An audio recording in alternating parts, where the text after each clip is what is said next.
Hey everyone. Thanks for joining us today on this slushy morning, at least for those of you on the East Coast. Um, I'm really happy to be here today with Nicholas Carr to talk about his new book, Superbloom, How Technologies, I don't know if you can see that, How Technologies of Connection Tear Us Apart. The run of show is we're going to be talking for about an hour. I'm going to do a very brief introduction here, and then Nick and I will talk for about 30 to 40 minutes, and then we will take questions for you. So please do submit your questions because we love to engage people in the audience. Um, I wanted to start my introduction off by making a confession to the audience, but also to Nick, something I've never told him over several conversations that we have had. Um, I guess I would start by telling you, Nick, that I consider myself a technophile and maybe until recently a bit of a techno optimist. Like I really believed that technology was bringing us closer. I believed that it was democratizing knowledge, all the other good stuff we were promised, and that I think the internet actually delivered on for quite a while. And I say until recently because it's become, harder and harder to kind of hold that position over the last few years. And the reason I say this is because in 2010, Nick published a book called The Shallows, What the Internet is Doing to Our Brains. The book went on to become a Pulitzer Prize finalist. It was a great book, and he argued that the internet was basically messing us up, shortening our attention spans, reducing our ability to think, in a way making us less human, or at least certainly less intelligent. I read the book. I admired it. Nick's a great writer, and he marshaled really impressive evidence. But honestly, Nick, I wasn't fully convinced when I read the book. I thought my brain was still functioning. I still felt pretty focused. I could still read through novels, and I thought the case was interesting that it was stated a bit too strongly. I have a different view today. My brain is addled. I have a hard time getting through a novel, and the world's kind of messed up, and I don't think the internet is entirely to blame. But anyway, I think that you were prescient in writing that book. And so, I guess congratulations on being right, even if you probably wish you weren't. But I just wanted to start off by saying that, and I wish I had known you were right. Like my kids would have spent less time on the iPhone and all of that stuff. Anyway, so we're here to talk about your new book, Super Bloom, in which Nick revisits some of the themes of that earlier book, or at least I think it has the same general mood of kind of skepticism about the potential of technology, about what technology has wrought in society and in our brains. I mean, part of the interesting stuff about your writing, it isn't just social, it's psychological too, and I find that very interesting. Uh, this book also takes a deeper dive into history. The earlier book did take a historical sort of view of things, but this book takes a much deeper dive into history. Um, he looks at the effects of earlier electronic communication technologies, the telegraph, the telephone, even photography briefly, and their effects on society and the way we sort of connect to each other. There are a lot of great episodes and sort of nuggets of history that he's uncovered and that he contextualizes with relevance to the present that I think is really interesting. It grounds the analysis of the present in a much deeper context. It also made me think a little bit about the balance between human agency and sort of the inherent nature of human society on the one hand versus technology, because if these things keep happening, maybe the flaw isn't entirely in technology. Anyway, that's something we're going to come around to and we're going to talk about the sort of broader historical sweep of things. I wanted to start off by quoting something from the introduction of your book and then asking you a kind of opening question, and we'll go from there. So this is from the introduction. He goes, "When we first hooked ourselves up to the network, we did so with excitement and optimism. Being connected to so much information and so many people was thrilling, and it seemed obvious that all those connections would broaden our minds, enlarge our sympathies, and make the world a better place. It hasn't turned out that way. The optimism has turned to foreboding. We find ourselves facing a raft of unintended and unforeseen consequences. We spend our days sharing information, connected as never before, but the more we communicate, the worse things seem to get." So, I'm old enough to remember that first part of the quote, when it was actually true, when the potential seemed real and it seemed like it was actually happening. And I guess my first question to you is, what went wrong? How did we end up where we are today? Um, Thank you, Akash, and thanks to New America for staging this and for inviting me.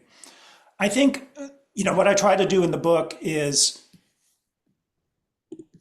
is talk about social media, but talk about it in a way that hopefully illuminates something broader, which is uh, our attitudes toward communication in general, and very much our attitudes toward and what in the reality of the progress in communication technology, particularly over the last couple hundred years. And I think when you look at it from that perspective, you see that we've always had this view of communication that if it's good, which we assume it is, we think talking with each other is good. It's fundamental to society. Then more of it must be better. So if you look at the history of communication technology, it's a history of trying to make human communication more efficient, faster, more voluminous. And that's really come to full flower with the internet and now social media. And I think what we're discovering, and this is why what's happened is so different from what we expected, is that we were wrong about communication. That communication doesn't get better as it gets more efficient, and that in fact, at some point, when the speed of communication, the volume of communication goes too far, a reversal takes place. And it overwhelms the human capacity for sense making, for emotion regulation, and for forging deep and healthful relationships. So at that point, communication, instead of breeding understanding, it breeds misunderstanding. Instead of breeding trust, it breeds mistrust. And instead of bringing social harmony, it actually brings social strife. So I think what we've seen in some ways, retrospectively, I think it was kind of inevitable rather than one particular choice along the way, is that there's a fundamental conflict between the hyperkinetic communication technology we've all embraced and human nature and human psychology. Okay, yeah, it's interesting you use that word inevitable, because actually I was going to ask you to talk to us a little bit about the kind of the forces, the interests, the people, the companies, the governments that have sort of led us here. And I was going to ask you, was this kind of inevitable and ineluctable, and almost like it's almost like there's an aspect of technological determinism when you say that. And what role did humans play in getting us to where we are? Yeah, so, so in I mean, there's certain things that are kind of deterministic in terms of the technology itself. As science and engineering advance, then we know that communication technology is going to get better and better, putting better in quotes, measured by an efficiency standard. And certainly that's since we saw the beginnings of the electrification of communication in with the arrival of the telegraph back in 1840. That's been the story. And we live in a world where that technology is used for commercial purposes. And so wherever media companies are involved, and that certainly came to the fore with radio and TV broadcasting in the last century, they're going to look for ways to gain the attention of the audience, to pull readers, viewers, listeners in, and to hold their attention, to, as we say today, to engage people. So in some ways, if you look at social media and the internet in general, and you look at companies like Meta and X and Google and so forth, they're doing what media companies have always done, which is try to figure out how to grab an audience's attention. What's changed is that the technology now is incredibly more powerful at doing that, because as soon as we had the introduction of the algorithmic information feed, where the machines started choosing the information that we see rather than human editors, and making those choices based on their understanding of what would grab our attention, then they've created a machine that's very, very good at that. But that doesn't let us off the hook. I mean, I think one of the stories here is that even as the problems, the kind of social strife that social media often causes, has become widely acknowledged. We still have tried to push off blame onto the companies and their algorithms, and I think there's plenty of blame to push off on them. But we haven't taken responsibility for our own actions. We haven't admitted our own complicity, because, as with previous media systems, TV and radio and so forth, what the algorithms are very good at doing, and they can do it, in an automated way that doesn't need human beings, is figuring out our desires and then feeding our desires. So ultimately, it comes down to questions about psychology, questions about human desire and human choice. I don't think we can really get a grip on what's happened without first saying, why is this grabbing my attention? Why am I making the choice to spend so much time online?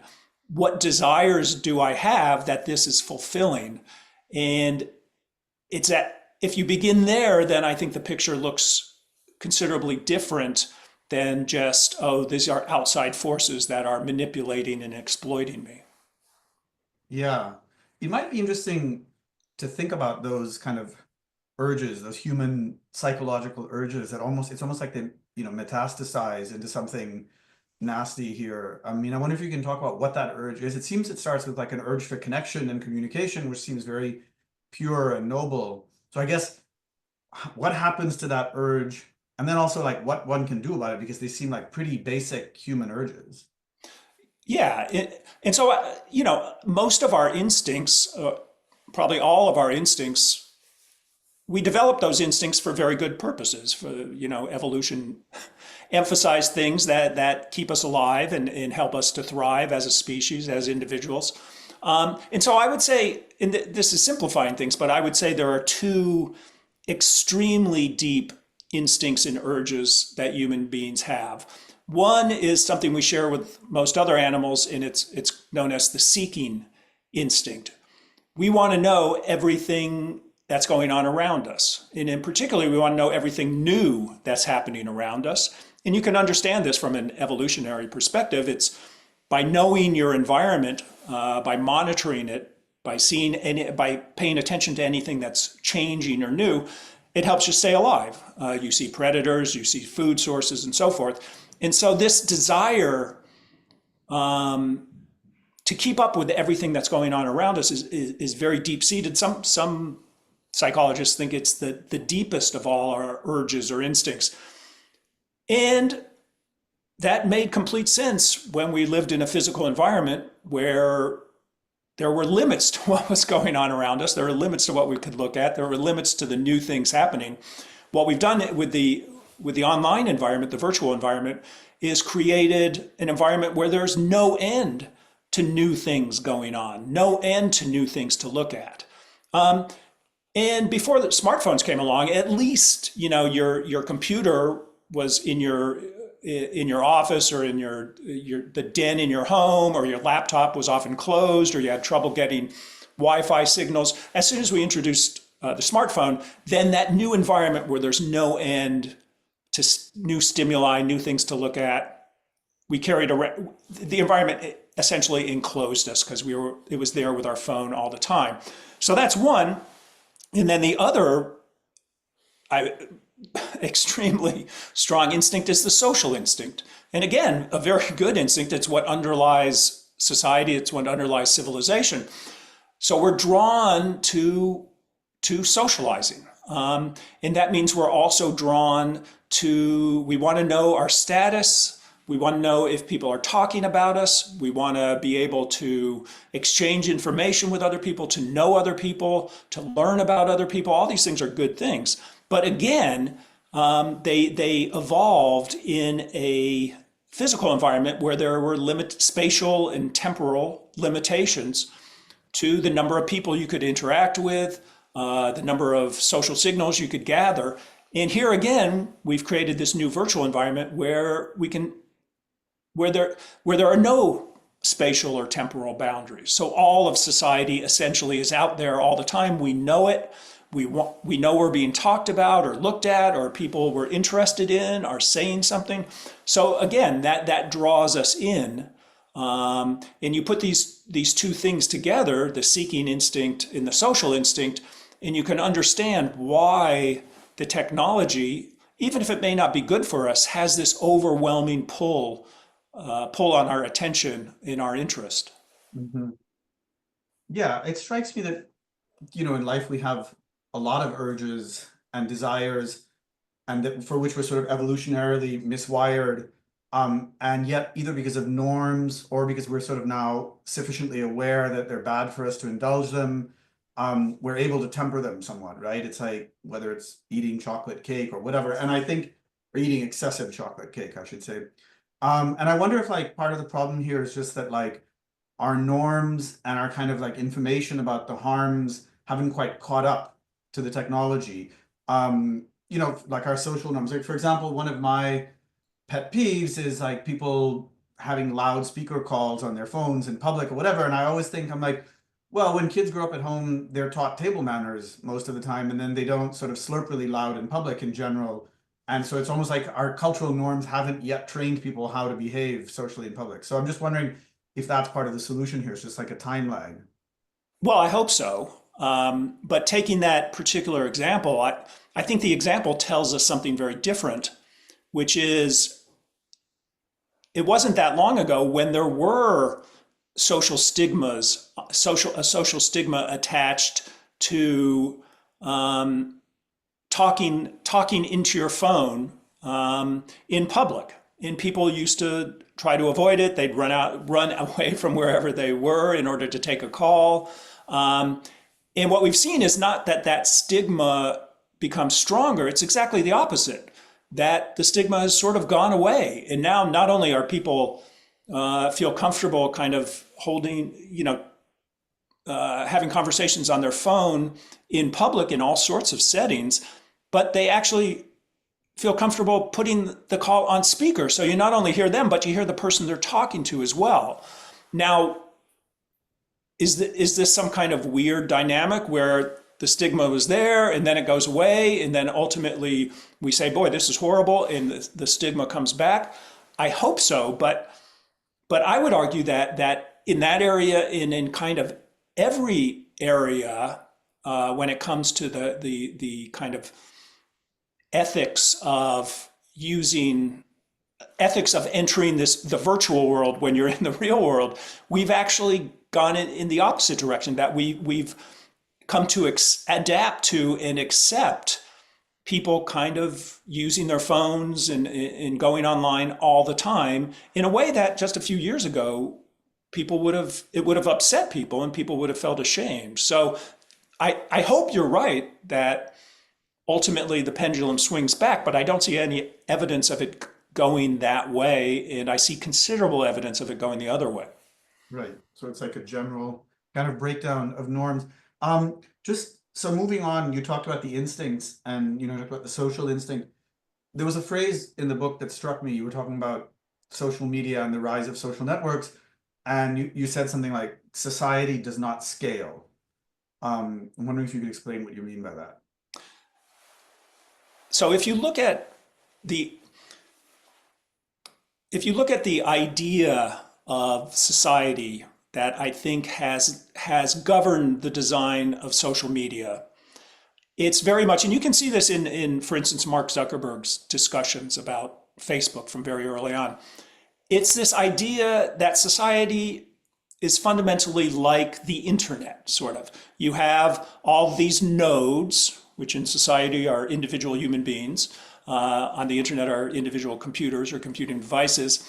And you can connect them together into networks, groups of people, associations of people, or networks of computers. And then you can figure out protocols for connecting all those groups into a broader overall group that when it comes to the internet is both a kind of universal system for computers, but in the design of social media, it's also a universal network of people.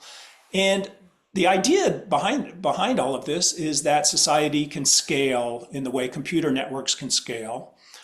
We can, because we're social beings, we can interact with innumerable numbers of other individuals.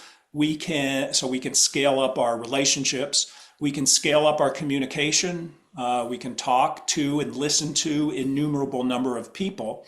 And I think what we found is that, in fact, human communication does not scale. It scales to a certain point, but beyond that, when you mechanize it, when you make it overly efficient, it starts to break down because it simply, as I said earlier, kind of overwhelms our capacity to process all that information and all that and all those messages.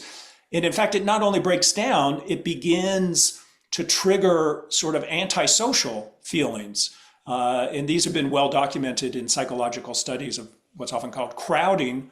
When you feel impinged upon by too many people, you start to feel anxious, you start to feel distrustful, and ultimately you start to show aggression as well.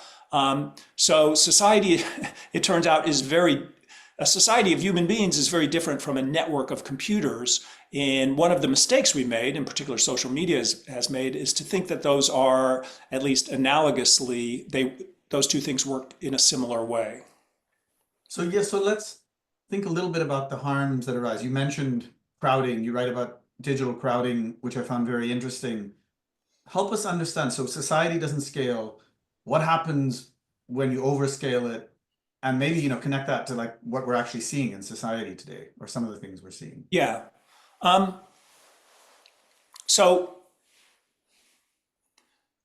I talked about how when you're trying to process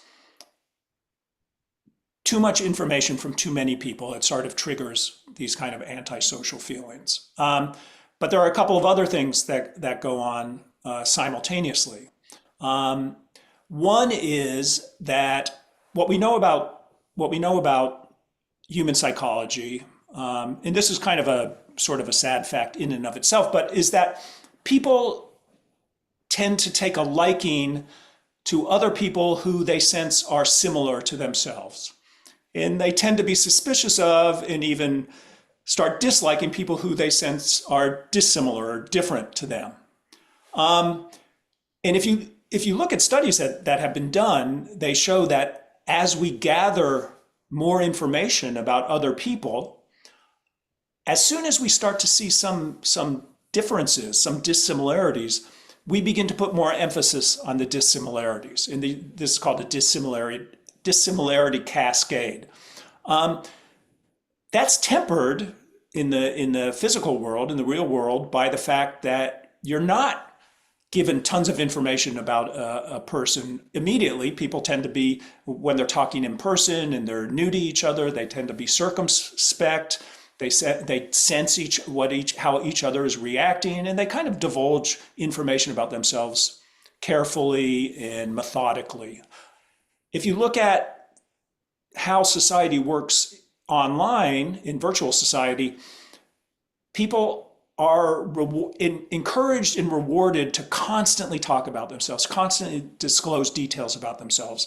Unlike in the real world, if you're quiet online, you disappear entirely. So you have to keep posting, you have to share pictures, you have to click like buttons, you have to comment on various things. And what happens is that this system is almost perfectly geared to starting up dissimilarity cascades, where we start to see things that people are saying or doing or opinions they have that are different from ours, and then we begin to emphasize that more and more. And so I think when you look at how a lot of people behave online, they tend to cluster into groups of similar-minded people, and then they tend to battle other groups that they sense as different. And we see this at a political level and at a cultural level.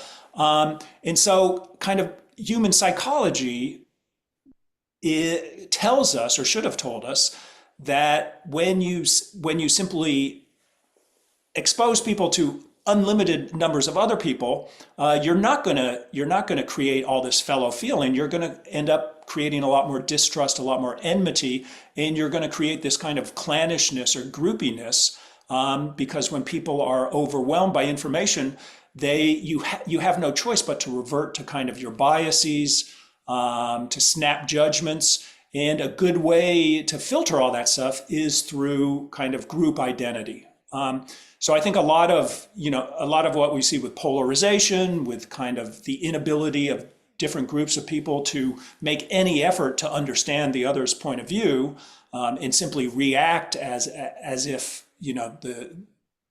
anybody with a different point of view is the enemy, are all things that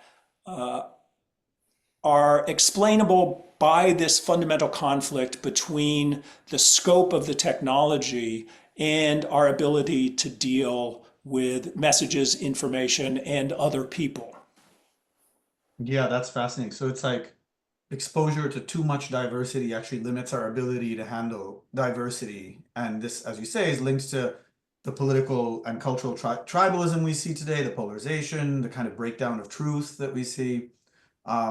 All right, we might return to some of that, but I wanted to keep moving and actually go on to history, because as I said, one of the things that's striking about the book is the way you contextualize today in history, and you talk about the telegraph, the telephone, things like that. Tell us maybe what we can learn from the past, and also if there's something, fundamentally different this time, or if we're just sort of repeating patterns here. Yeah. So what I think is interesting is I mentioned the arrival of the telegraph in the 1840s.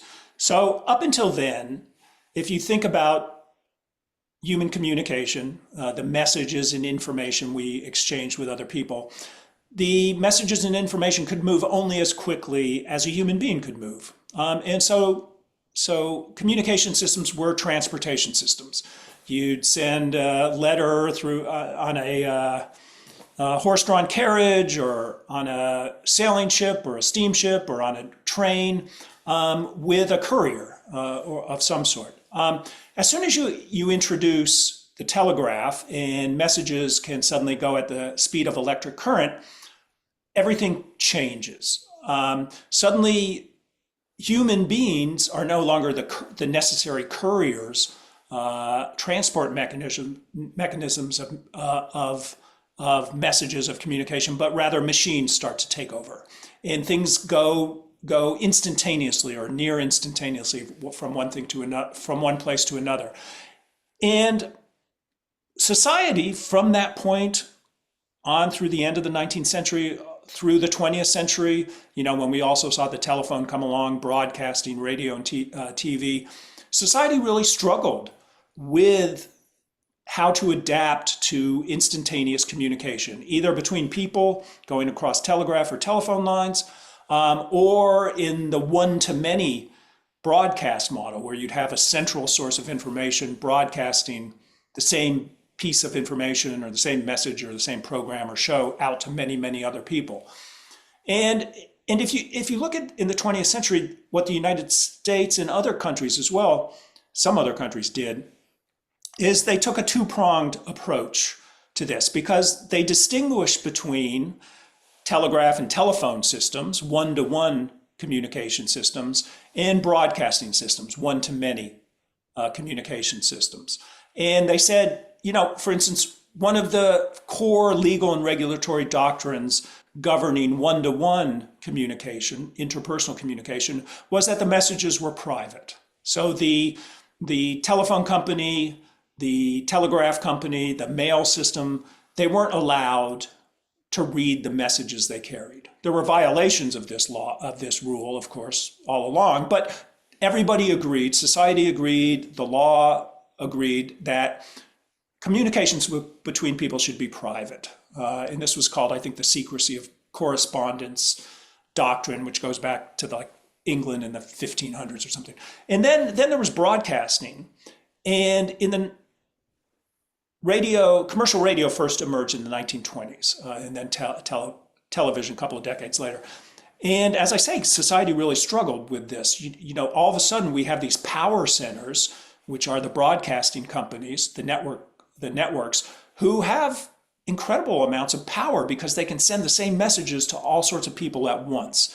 And so there were all these debates about how do we govern this? How do we balance free speech and freedom of the press with the interests of the public and the interests of civility? And so we came up with this idea that broadcasters needed to have in mind and obey a public interest standard. They weren't just companies. They also played a very important role in the way that discourse works, the way that public square works. So they had to take in account the public interest in their broadcast. And again, this was a difficult thing. There years and years of legal maneuvers and stuff to try to figure out what is the public interest, because the public interest is changing all the time. But anyway, those two regulatory tracks, and they were also reflected in what people believed, kind of governed this new instantaneous communication until everything got digitized, beginning in the 80s, 90s. And that happened at the same time that there was a deregulation wave through society. So media and communications industries, among many other industries, were deregulated and the controls were removed. And what happened is everything collapsed into digital communication, into one network, the internet, into what turned out to be new power centers in the form of Google and Meta and so forth. And we threw out both of those kind of philosophies that had governed communication up till then, instantaneous communication. We threw out the secrecy of correspondence doctrine. So Google comes along and says, oh, we're going to start up Gmail now. Our computers are going to read everything that goes through it. So we know more about you and can feed you ads and can also use the information and give you search results and everything else. And we threw out the public interest standard. We said that we're not going to ask of these new companies, new internet companies, any sense of the common good. We're just going to let them do whatever they want to do. And so I think that's why, if you look at how society, in a way that was imperfect, in a way that was a struggle, kind of dealt with the arrival of instantaneous communication for our first 150 or so years, we figured out a way to get the benefits of this, but also put some brakes on it so it didn't go out of control. With the arrival of the internet and then social media, it went out of control. There were no brakes on the system, and suddenly everybody's overwhelmed with information, with communication, and it breeds these kind of antisocial reactions. Yeah. So kind of breakdown of existing norms or laws or standards combined with like a new velocity of the technology, basically. Right. That's what I'm hearing, right? In the collapse, both on kind of the ethical beliefs and the regulatory systems. Yeah, and this is tied to basically a collapse of regulation in general also, which is a tie that's not often made, that it was the internet emerges in the 90s. It's basically a neoliberal project. Right. I mean, you look at the Clinton administration passed the big overhaul of communication law in general, and this was a big source of excitement for the Clinton administration, for Al Gore, the vice president, and for I think most people in society, certainly for the technology business. They basically said, we're not going to we're not going to. There had been differences between telecommunications and broadcasting and all sorts of things, and we kind of got rid of that at the very moment that a new system, the digitized system, was coming along that was fully capable of encompassing all of those different networks, different systems, different forms of communication, and that's exactly what happened. So let me ask you a specific question. I mean, would you be in favor of repealing Section 230C? And for those in the audience who don't know about it, that was passed in the late 90s. It's a section of law that basically shields online publishers from liability and responsibility in the way that old sort of traditional broadcasters and media were not shielded, essentially. And I think the idea, to be fair, was we want small companies to flower and be able to publish, and we don't want them to be held responsible for sort of noxious posts on their network. But anyway, so the question is, would you be in favor of repealing that, do you think? I would. And to go back, I mean, it made sense at the time.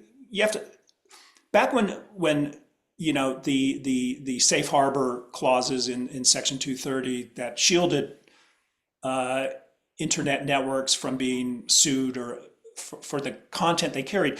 That was really that was designed to apply to the old internet service providers, ISPs. These were companies that were basically acting like common carriers of old. They were just transporting bits, and they didn't care about the content of them. So it would have been incredibly unfair in a way to say, "Oh, you don't know what's being distributed on your network, but you're liable for it." Well, that made sense then, I think. But then when you have Google come along and when you have other big internet media companies come along, you have Facebook, and suddenly these companies are very interested in the content that's going through their networks. In fact, that's how they make the money, not on simple transport anymore. And you get a company like Facebook in, I think, 2006, introducing the automated news feed, where suddenly it's no longer its users who are deciding what they're going to look at. It's Facebook deciding what everybody gets to see and distributing that. Then I think the case for this broad shield against liability begins to break down. And I think even though it would be disruptive, you disrupt the disruptors, to remove that now and say, no, you Google and Meta and X and Apple and everybody else, you're now liable for what goes through your networks. I think it would have a cathartic effect. Yeah. It would finally provide the motivation and the incentives for all these companies to begin to think about the public good, to go back to this idea that broadcasting, and I think these guys are all broadcasters now, broadcasters have some kind of responsibility to the public. It would be messy and it would be ugly, but that might just be the cost we have to go through in order to bring these powerful forces back into society, rather than having them operate freely in ways that undermine, in many cases, social relations.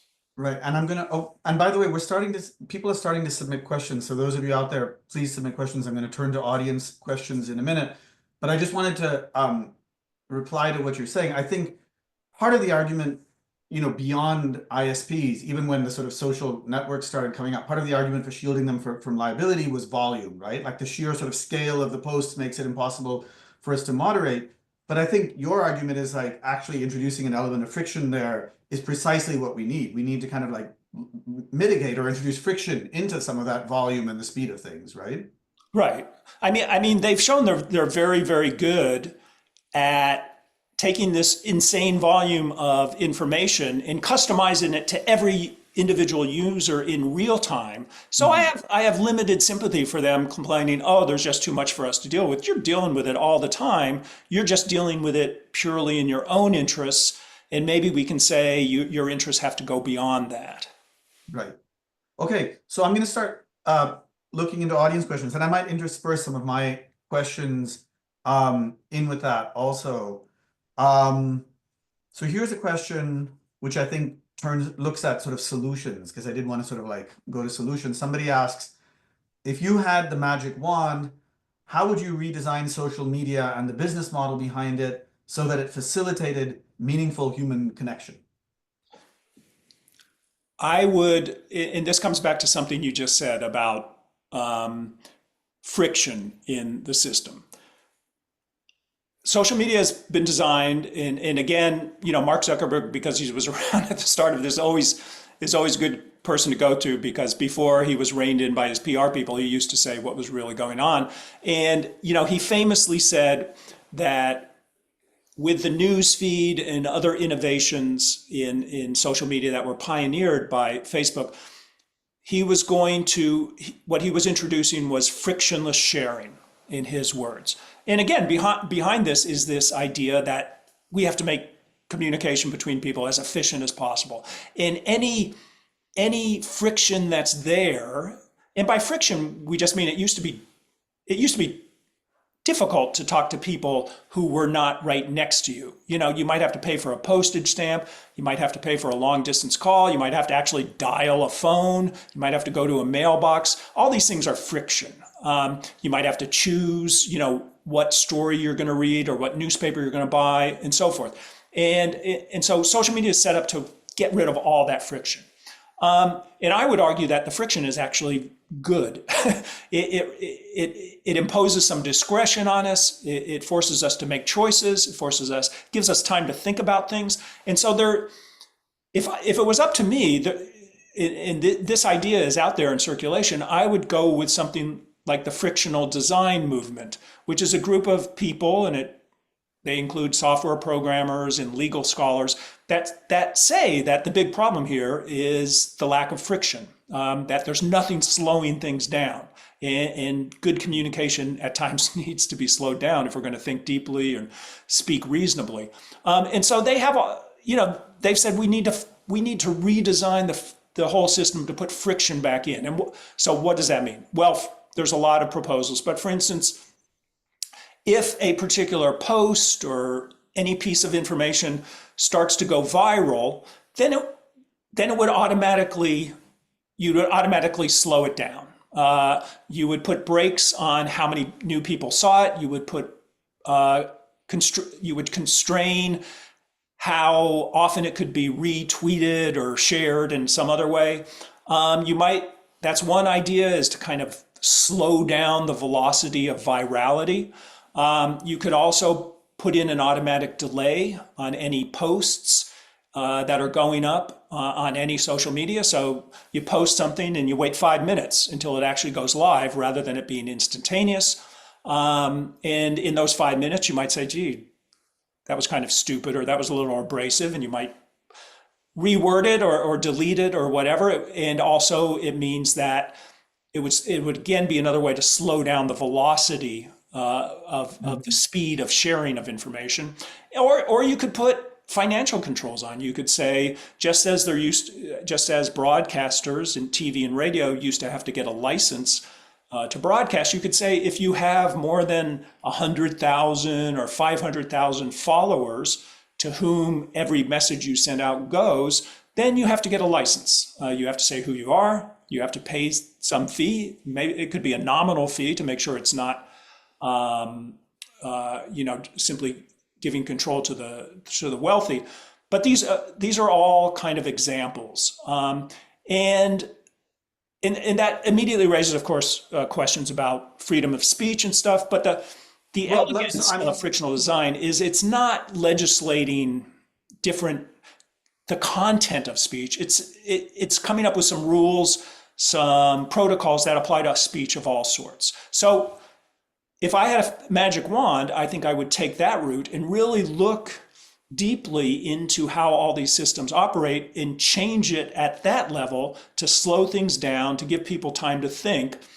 Again, that's a magic wand, because even though I think it's an elegant solution, and I talk about this in the book, I have serious doubts about whether such a thing would ever fly in reality. Yeah, that was going to be my question. Like, what is the political economy of introducing frictional design? Because obviously it goes against some, very entrenched interests. It goes against entrenched interests. It does raise, issues about freedom of speech and freedom of the press. I do think that it would not necessarily be impeded or stopped by those things, because it isn't looking at the content of messages. But it certainly goes against the entrenched interests of the companies who profit from taking out friction. That's why Zuckerberg wanted frictionless sharing. But to me, there's a bigger problem here, and that is us, the users. One thing we know about people, and I think we all know this from our own lives and our own experiences, is that once you get used to things happening fast and being incredibly convenient and being cost-free, when somebody comes along and says, oh, we're going to now slow this down and make it less convenient, and maybe insert some costs, financial or otherwise, people react poorly. Even if you know that this could help solve problems, we hate the sense that things are slowing down or becoming less convenient. So I think, in a society that's geared for speed, for convenience, for ease of use, friction in a way is the hardest sell imaginable. And I think ultimately, and I hope I'm wrong and we give this a shot, but I think ultimately the public itself is going to reject it. Yeah, and I'll just quick response to that, then I'm gonna take another question. I think when you think about entrenched interests, it doesn't just go against the companies. Like this goes to the nature of influence in our society. It goes against the people with the megaphone, the people that have 50 million followers on these networks who are arguably some of the most influential people in society now, right? Right. Yeah. Exactly. I mean, that's another very good point. Yeah. Okay. Let me, somebody asks, um, beyond the negative consequences, do you think there are redeeming aspects of efficient, ubiquitous communication technologies for group identification and self identity? Um, well, I'm not sure I'd go so far as to say that the benefits are dependent on the speed of exchange or the volume of exchange. I do think that there are plenty of benefits that people get from being connected, from being able to socialize. And I think it's particularly true for people who struggle in in who struggle with the choices and opportunities, social choices and social opportunities available to them in the physical world, with their family or their neighbors or the people they go to school with or to work with. If they feel that they're isolated or alienated, then online you can find other people to socialize with from pretty much the entirety of humanity. And so it opens up for people who feel isolated in their physical circumstances. It opens up the ability to socialize. And for many people, this has been a real lifeline and has given them opportunities to develop a social life that they may not have had beforehand. So it's not that I don't see the benefits that some people get and that all of us get at times. It's just that I think that the social costs, in many cases, the personal costs, outweigh those benefits at this point. In the tough challenge is, are we going to, if we actually solve the problems, are we going to also lose some of the benefits? And I think, yeah, I think you will, because I don't see how you can address these things without sacrificing some qualities that may well have enhanced your life. Yeah, I think what I'm hearing again is that the the harm is the velocity. It's not the network per se. Like in theory, a network that brings people together could be fine and could be great and arguably was very good for a while for those of us who can remember like the early days of connection on some of these networks. But it's the speed, the velocity, and the scale of it that is the harm, maybe. And the speed and velocity are, I would argue, inherent to computer networks, which are always designed and optimized to Right. maximize the speed and volume of information data exchange. So there is an inherent quality to computer networks that you can't you can't fix without actually breaking the network. Right. And just to say, this is the title of your book, Superbloom. This is what we're talking about, basically. Um, Right. Let me move on. We have 10 minutes or so left. Um, Somebody asks, in this moment, are there examples of people, projects, technologies that you feel point the way forward in a positive direction? Well, I do. We just talked about this frictional design movement. Other Otherwise, there have been various attempts to deal with this at a technical or social level. We've seen for a while, it seemed to be a fad for people going back to flip phones. Then we had some, elegant new smartphone-like phones that wouldn't allow you to install social media and other types of apps. We've had various things like the app freedom that blocks your access to social media apps and various things online. We've had, people saying they're going to, with their families, they're going to have a digital Sabbath, where on Saturday they turn off Wi-Fi. We've had digital retreats. We've had people go to restaurants and say, oh, let's leave our phones in the middle of the table. And all those things are fine and probably make some small difference in people's lives, but they really haven't altered people's behavior. They haven't altered the power of these networks or the way the networks fundamentally work. And all through this time, people have been using this more and more. They haven't really fundamentally changed their behavior. So I don't really, I don't see a lot of, I don't see kind of innovative ways, whether social or technical, that I think are going to really make a difference. I will say that, and this isn't really central to Superbloom, it's kind of more comes out of the shallows, thanks to the work done by people like Jonathan Haidt and Jean Twenge about how these technologies affect kids, we're seeing, school districts begin to finally consider and sometimes institute bans on smartphones in schools. And I think from what we know about how the kind of distractive nature of these things interrupts learning, I think that's all to the good. So I think in some specific areas like that, you can see where progress seems to be being made. Whether parents will go along with that, parents of students have gotten used to tracking their kids and being in constant contact with them. But still, there are narrowly focused efforts that could make a big difference, and I think that's one of them. Okay, we're gonna fit two more questions in. One for me, and then a last audience question. I think it's amazing that we've gotten here, and I haven't asked you about AI yet. So I'm gonna ask you about AI. Tell us what AI does. I think I have a sense of the answer, but tell us what AI does to all of this. Well, AI is a huge subject, and I don't claim to. Okay, yeah. I don't claim to see everything that's going to happen. I think nobody does. But looking at AI in the terms of the subject of this book of Superbloom, which is about media, I think I draw a picture that says that media technology up until 2006 was only engaged in the transport function, getting information from one place to another. And it was human beings who created the content. It was human beings who performed the editorial function. For instance, if you were an editor of a magazine, of deciding what went into the magazine or went into the newspaper or went up on television or whatever. 2006, Facebook introduces the news feed. Suddenly the machine is taking over the editorial function. It's determining the content people see rather than human editors.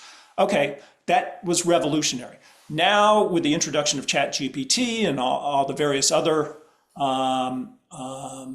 generative AI systems and apps, suddenly that the last area that was human controlled, the actual creation of the content, you have, if you look at media, you have creating content, editing content, transporting it. So the machine has gone from controlling transport to getting involved in the editorial decision making to now is suddenly it can create content. And that's content, text, images, videos, songs. So I don't know how this is all going to play out, but if you look at the power that a company like Meta or X or Google has, or any of the big social media companies, now they have in their machinery the capacity to create unlimited amounts of content that are geared to individual desires. And to me, that gives them enormous new power. Now, one thing we don't know yet is whether the user, the audience, is going to distinguish between machine-generated stuff, which now is often referred to as AI slop because it's not very good, and human-generated stuff. And that's a big question mark, but I think for a lot of the material a lot of the information that flows through these networks, including news reports and stuff, you're going to see the machine take over the production function, the creation function. And again, that's going to set off, I think, huge changes in society that we are not prepared for. Mhm. I just had a, chilling thought that you did your transport, edit, create, and you missed the last part of the chain, which is the end game consume content, right? So like when the machine takes over the consumption of content, that's the end of the game. Anyway, moving on to the last one. I think the last question just sort of ends on a more personal note about you as an author.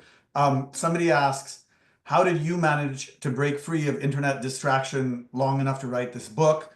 And then any specific tips? Yeah. Well, it's a struggle for me. I wish I could say I was the model for a person who has figured out the right balance of the technology, but I'm as attracted to it as anyone. One thing I've tried to do is not get very involved in social media, because even back when I wrote The Shallows, which was about how distractions interrupt our train of thought and stuff, it was clear to me that social media was going to be extraordinarily distracting, particularly once the companies could send notifications directly to your phone. So, on the one hand, and let me give the devil its due, having lots of information, including academic papers and stuff online and old books, makes it speeds up in what I think is a good way my ability to do research. So there's certainly benefits to me as a writer, a nonfiction writer, from having access to all this. But it's a struggle, and really it requires some sacrifices, and I think staying away from Facebook and stuff does, as everybody else brings their social life online, it does require sacrifices. My I don't have. I always get asked what are my personal tips, and trying to limit your exposure to social media would be one. Turning off notifications would be another. Trying to do things in your life where you're not carrying your phone with you is a good idea, because one thing we know from a lot of the studies that have been done is if your phone is near you, part of your attention is thinking about the phone, because something interesting to you is on the phone. So you're either looking at your phone or thinking about using your phone.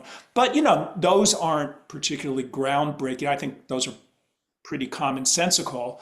The harder thing is to really, in a dramatic way, reduce your consumption, shift your socializing from the virtual world back to the real world, because then the sacrifices start getting very large. People are going to resent you. You're going to miss out on a lot of stuff. But it does seem to me, that in order to avoid these problems at a personal level, you have to make those sacrifices. How many people are going to actually do that? Probably not very many. Okay, well, I think we can end there. Thank you so much, Nick, for joining us. And I guess I would have liked to end on a more optimistic note, but thanks for sharing. Thanks for sharing. It's in your power. So It's a great book. I really recommend it to all of you. And thanks again, Nick, for joining us on this thing. thank you, Akash. All right, bye.